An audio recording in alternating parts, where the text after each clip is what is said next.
Hello, boys and girls of YouTube. Yep, here we are. I don't even know how many days left until drag week. I know it's a little more than 30. Haven't done an update in a little bit, which isn't unusual for me. But, let's just throw some light on the subject here. Sorry if I'm moving around. A little shine, whatever. Long story short, I'm sure you're here to find out if this thing actually is running. Well, I'll just cut to the chase. The good news? It's running. The bad news? I don't know how well yet. Um, I don't know if you guys feel like going back and watching some of the older videos, but many things are leading up to this point. One of them, I've had this motor, the manifold blower off 3-4 times because I was chasing a vacuum leak, an oil leak. Even further back than that, with the fuel injection, I was getting bad RPM signal. So going back, RPM signal fixed. Still had the vacuum leak and oil leak. So it took top end off again. Well, minus heads, obviously. Went back to a thicker manifold gasket. Put everything back together.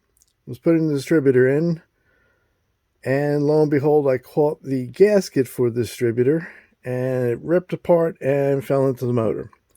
And sure enough, my luck, part of it landed right on the cam lobe, where the roller rocker would be, and knowing my luck, it would have spun over, and instead of just simply falling down, we got stuck between the cam and the lifter, and I guarantee I would have had all kinds of problems. So pull that all apart again. Found out, that's exactly what happened. Because I put a borescope down there and kind of saw it, and I knew if I didn't mention that. And sure enough, it was there. Luckily, I saw it. Luckily, got it. So put everything back together. I was giving you updates on YouTube on the progress, a few days in a row, a few times in a row within a week. Yep. Gotta remember, boys and girls, this is definitely not my day job. It never, unless for some reason you guys really start liking this, which I'm not sure, but whatever. It'll never be my day job. I'm not good at editing and talking or even showing anything other than the motor. But anyway, I digress. So let's go back to where we're at as this thing started. Well, after I put everything back together, made sure everything else was good. I had a nice little long list. If you go back, you can see some of the list. I got to the point where I can actually start this thing. So, days come. I'm going to start it. Roll it outside. Because definitely don't want to start it in the garage. Everything's set. Fresh gas. Battery's got a charge. I'm good to go. So, basically, made sure. I'll get into this now, I guess. I run a regular low pressure fuel pump that fills up a slash tank, spare sump, which actually has the fuel injection pumps in it. And made sure that was filled up. But doing that, I always turn off the main one before I started because I want to make sure that all the power is actually going to everything else. It's not try to the ECU because again it doesn't like under, I think it's 9 volts for this one. So you turn that off to make sure it's going good. So fill up the that slosh tank, the sump. I turn on all the power. I hear the computer kick in. I hear it kick in the fuel pumps and the pump. I see pressure. Fuel pressure. I'm good. I'm ready to start this thing. So Go to start it. Nothing. Doesn't spin over. I'm like, oh no, here we go. What's going on? So I'm thinking I got a starter problem. And, I tried a couple more times just to make sure, wiggle keys, look at wires, make sure they're still connected, looked at fuses. I'm getting power to everything that I think I should get power. So I'm thinking, all right, maybe the starter's gone. For some reason, it went. Who knows? So come out here, everything's still on. I didn't remember to turn it off. I'm just going to check the starter to make sure it's going to engage. So the only thing I had off was the low pressure fuel pump. And like I said, I usually turn that off and start everything because that sump has enough gas in it to get it going and run it for a little bit. So I'm coming out here, the old screwdriver to the solenoid just to see if the thing will crank. And sure enough, in like a millisecond, it actually started, to my surprise. I actually forgot to turn all the electronics off, and turn the key off. So it was in a run position. Everything was on. The computer was on. Everything was good because I was trying to start it. Like I said, I just forgot to turn all that stuff off because it's been a while. You're not used to doing it. If I did it day in and day out, obviously I probably would have turned it off. But long story short, I did not turn it off. So I came out here, start with a screwdriver.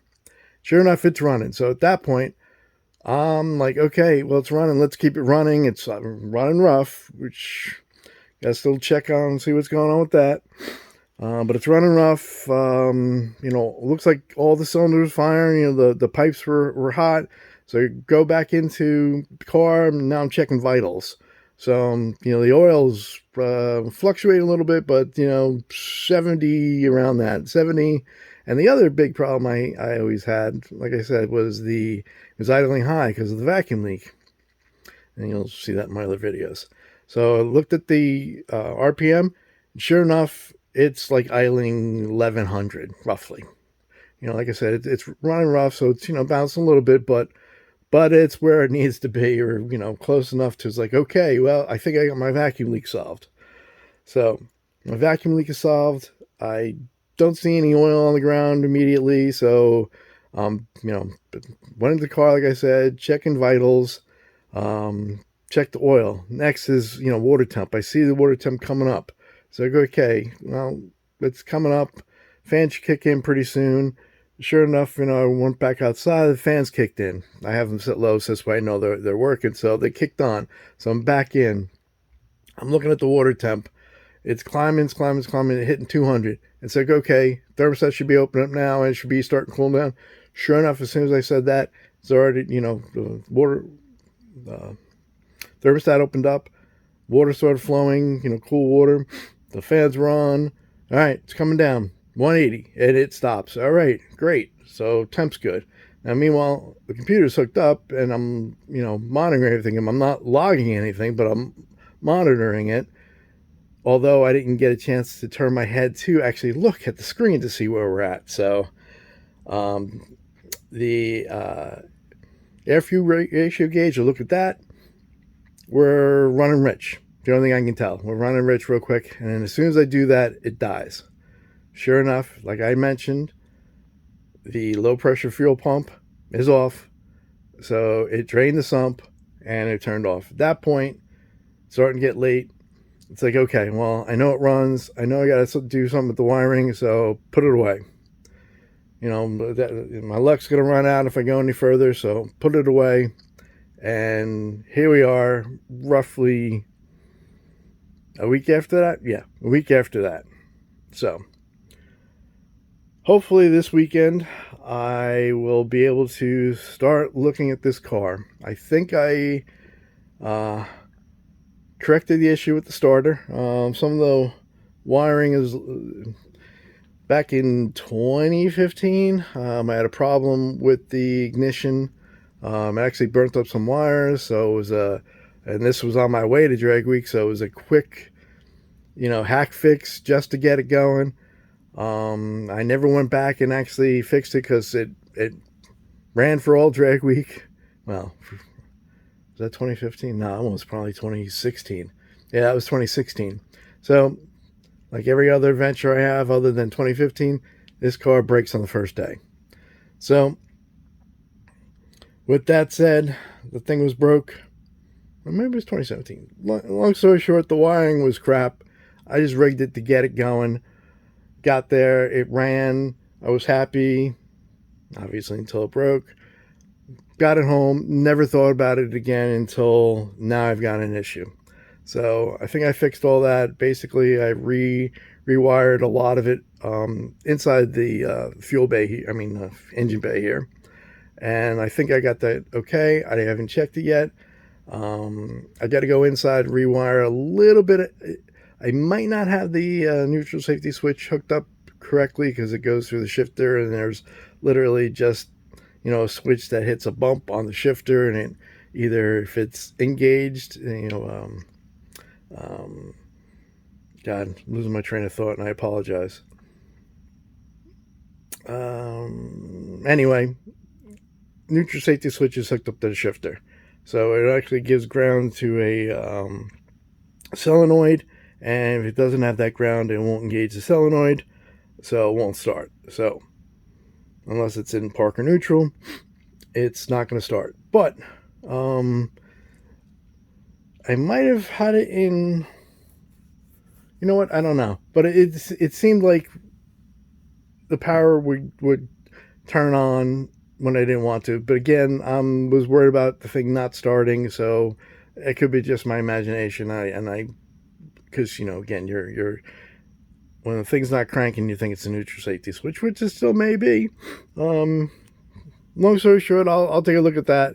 If I have to, I can just wire it so I can just have a switch to turn it on or to crank it and get it running, because I want to get it running and start tuning the idle, because that's the first step that I've got to really do, is get the idle fine. So this way then I can start doing everything else and go from there. So once it can actually idle fine, make sure again all the vitals are fine, the water, the oil, it looks like it's running well, don't hear anything making a sound that shouldn't be making, things like that.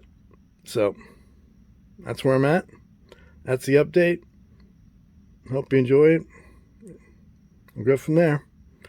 Hopefully we'll see this thing running soon. Thanks.